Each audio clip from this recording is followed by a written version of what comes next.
Բարև ձեզ, հարգելի գործընկերներ, ազգային ժողովի մեծարգո նախագահ, սիրելի ժողովուրդ,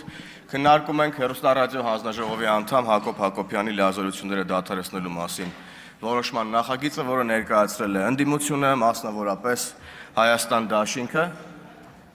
որի անդամներ ըստ էության վիրավորվել են պարոն Հակոբյանի արտահայտություններից, որը նա արել է հաղորդմանը հյուր լինելու ժամանակ, որտեղ ըստ էության պարոն Հակոբյանը գնահատականներ է հնչեցրել պատմական իրողությունների վերաբերյալ, ուրեմն 1900-ականների սկզբի,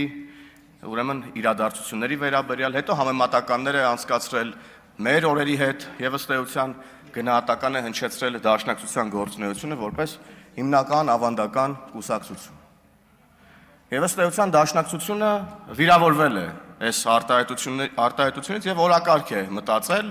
եւ բերել է եւ իրենց գոյությունը պահպանելու համար հերթական օրակարգն է ազգային ժողով բերել, բայց ինչպես հասկանում ենք, այս օրակարգը կրկին թարս է աշխատում Դաշնակցության համար, որովհետեւ մենք հիմա էլի քննարկում ենք թեմաներ, որոնք միանշանակ Դաշնակցությանը դուր չեն գալիս։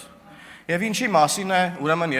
ինչի մասին են եղել այդ դատողությունները եւ ինչի մասին են մեր դատողությունները այս 5 տարի է ազգային ժողովում։ Դրանք այո ուղիղ նրա մասին են, հարգելի գործընկերներ, որ ձեր մտածողությունը, ձեր պատկերացումները, ձեր լուծումները ընդհանրապես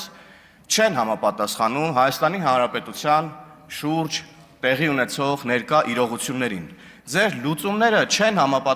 համապատասխանում Հայաստանի Հանրապետության շուրջ ձևավորված մարտահրավերներին։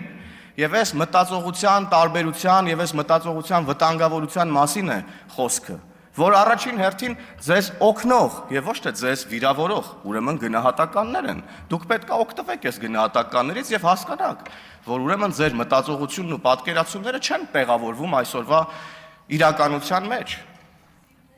Եվ այստեղ է ամենագլխավոր խնդրեմը, որ դուք չեք հասկանում, թե ինչա ձեզ հետ տեղի ունենում։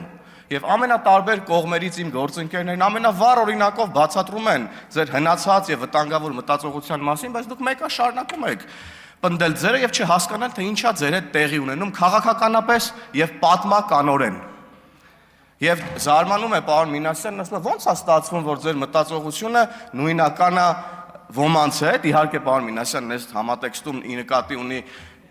հեռուստառադիո հանձնաժողովի անդամներին եւ մասնավորապես այս դեպքում պարոն Հակոբյանին, բայց չէ, պարոն Մինասյան, մեր մտածողությունը, քաղաքացիական պայմանագիր կուսակցության մտածողությունը, պատկերացումները, ձգտումները եւ երազանքները նույնական են այսօր Հայաստանի Հանրապետության ժողովրդի մեծամասնության մտածողության հետ։ Եվ ըստ էության այդ համամասնությունն ու պատկերն արտացոլված է հենց հիմա այստեղ ազգային ժողովում, մեր ներկայացվածության համամասնության տեսքով, եւ ես վստահ եմ, որ առաջիկա խորհրդարանական ընտրություններին այդ համամասնությունը ել ավելի պատկերավոր է լինելու։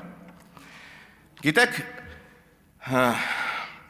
Հայաստանի Հանրապետության բնակչությունը, ժողովուրդը վստահ կերպով ինչու չի ձեր մտածողությունը եւ մեր բնակչության մտածողությունը նույնական, որովհետեւ ձեր մտածողության մեջ Հայաստանի Հանրապետության կառավարումը գտնվում է Հայաստանի Հանրապետության տարածքից դուրս։ Այստեղ է խնդրեմը, այստեղ է գլխավոր խնդրեմը։ Իսկ մեր բնակչությունը շատ կոնկրետ, մեր ժողովուրդը ուղիղ կերպով ընտրել է ազատությունը, անկախությունը, ինքնիշխանությունը եւ խաղաղությունը։ Ձեր մտածողությունը հակասում է այս ամեն ինչին։ Ձեր մտածողությունը հակասում է ազատությանը, անկախությանը, պետականությանը։ Ստեղ է խնդրեմը եւ սրա մասին է խոսքը եւ սրանից պետք չի վիրավորվել։ Սրանից պետք է հետեւություններ անել չմնալու համար, ուրեմն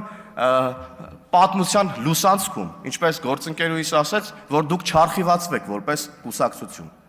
ըստ էության։ Եվ գալիս եք ուրեմն խոսում եք սահմանադրության վրա եք անընդհատ հղումներ անում։ Պարոն Մինասյանը այս նախորդ իր ելույթում հիմնական անընդհատ սահմանադրության վրա հղումներ անում, սահմանադրության այս կետով, սահմանադրության այն կետով։ Այդ նույն սահմանադրության ուրեմն մասին է խոսում պարոն Մինասյանը, որը ով ուզեց տապալել, ով ուզեց սահմանադրական կարգը խախտել, դուք նրանց կողքը կանգնած էիք։ Եթե ոչ առաջի շարքերում ամեն դեպքում այդ կողմերը ֆրֆռում էիք։ Գենշտաբ, պատերազմի ժամանակ միտինգներ, Սահմանադրական կարգի տապալման մասին կոչ անողներ, որոնց դուք մինչև այսօր անվանում եք քաղբանտարկյալներ, չգիտես ոնց եւ չգիտես խի։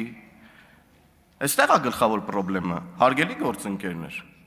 Ով ուզում է սահմանադրական կարգը խախտի, դուք դրա կողքը կանգնած եք, այսօր եկել եք սահմանադրությունից եք խոսում։ Ընտրություններն ով ուզում է կեղծի, դուք ոնց որ այդ կողմերը ֆրֆռում եք։ Երեկ էլ հաղթանակ ինչ որ դաշինք կար վաղ շաբաթում, մի քանի հոգու հիմա բերման են ենթարկել, մեղադրանքներ են առաջադրել ենթադրյալ ընտրակաշառքի բաժանման եւ ընտրության իրավունքի խոչընդոտման համար։ Դուք էլի այդ դաշինքի կողքերը ֆրֆռում եք վաղ շաբաթում, դուք մաս չեք կազմում այդ դաշինքին, էլի որտեղ ինչ որ մի բան կա, որը կապ ունի օրենքի խախտման, սահմանադրական կարգի տապալման հետ, ձեր անունը սենց ինչ որ պտտվում է այդ ամեն ինչի կողքերը։ Երթումից եք խոսում, հարգելի գործընկերներ, եւ մեղադրում եք պարոն Հակոբյանին երթումը խախտելու մեջ, պարոն Մինասյան, դաշնակցություն։ Դուք այս ամբիոնից երթում չեք տվել, ձեր մեծ մասը երթում չի տվել Հայաստանի Հանրապետության ժողովրդի առաջ սահմանադրական լիազորությունների կատարման վերաբերյալ։ Դուք չեք երթվել հայ ժողովրդին, որ պահպանելու եք Հայաստանի Հանրապետության սահմանադրությունը, տարածքային ամբողջականությունը մեր պետության։ Դուք չեք երթվել։ Դուք ինչ իրավունք ունեք այստեղ գալ եւ խոսել ուրիշի երթումներից կամ առհասարակ Հայաստանի Հանրապետության սահմանադրությունից։ Դուք դրա իրավունքը չունեք։ Դուք չեք երթվել ազգային ժողովում։ Որտեղ եք երթվել, ում եք երթվել, ինչ երթում եք տվել։ Էդ էլ արդեն երևում է ձեր քաղաքականությունից ու ձեր մտածողությունից, որը ասեցի, որ դուրս է ուրեմն Հայաստանի Հանրապետության սահմաններից։ Եվ այո, ձեր երթումը ամփոփվում է 004 շրջափերականի բովանդակության մեջ։ Էսա ձեր երթումը 004 շրջաբերականն է։ Էսա ձեր խնդիրը, հարգելի դաշնակցական եւ ոչ դաշնակցական նաեւ գործընկերներ, ովքեր այսօր նստած են Հայաստան դաշինքի կազմում։ Եվ վերադառնալով էլի բուն թեմային, ես պնդում եմ եւ ես կարծում եմ, որ մեծամասնության համար այդպես է, որ պարոն Հակոբյանը իր հարցազրույցում դատողություններ է արել պատմական իրողությունների վերաբերյալ եւ ճշմարտությունների փնտրտուքի արդյունքում արել է եզրակացություններ, որոնք ճշմարիտ են եւ որոնք անհերքելի են։ Եվ այն ամեն ինչի մասին, որ մենք խոսում ենք, մեր բնակչությունը, մեր ժողովուրդը շատ լավ տեսնում է, լսում է եւ գիտի։ Եվ ելի կրկնում եմ, որ այս ուրեմն խոսակցությունը, այս օրակարգը, որ դուք բերել եք, ձեզ ընդհանրապես ոչ մի օգուտ չի բերում, ընդհակառակը։ Էլի դուք թեմա եք բացել, որտեղ ձեր իրական դեմքը մենք հիմա իհարկե ոչ մեծ սիրով, որտեղ արդեն հոգնել ենք։ Մենք հիմա ստիպված ենք նորից գալ, բացահայտել, ցույց տալ, ներկայացնել, պատմել, բայց ոչ թե վիրավորական տրամաբանության տոներով, այլ խորհրդատվական այս դեպքում արդեն, որ էլի եմ ասում, դուք չվերանաք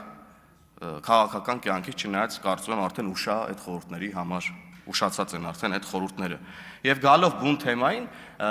խոսքեր հնչեցին սահմանադրական նորմա խախտել եւ այլն եւ այդպես շարունակ, ես ընդհանրապես այդպես չեմ կարծում, որևէ եզրակացություն անգամ փորձագիտական էլ չկա, որ պարոն Հակոբյանը սահմանադրական նորմա խախտել։ Եթե անգամ մենք ընդունենք ամբողջությամբ ընդունենք կոռուպցիայի կանխարգելման հանձնաժողովի եզրակացությունը, եթե անգամ ամբողջությամբ ընդունենք, այնտեղ խոսքը գնում է վարքականոնային խախտման մասին մի դրվագով, որը երբեք չի կարող դիտարկվել որպես սահմանադրական նորմի խախտում, հետևաբար չի կարող հիմք հանդիսանալ հեռուստառադիո հանձնաժողովի անդամի լիազորությունների դադարեցման համար։ Դուք հիմքեր չունեցող օրակարգ եք բերել ազգային ժողով, դուք շատ լավ գիտեք, որ ուրեմն ձեր բերած որոշման նախագիծը որևէ հիմնավորում չունի, դուք դա շատ լավ գիտեք։ Ուղղակի մի օրակարգ եք բերել, որ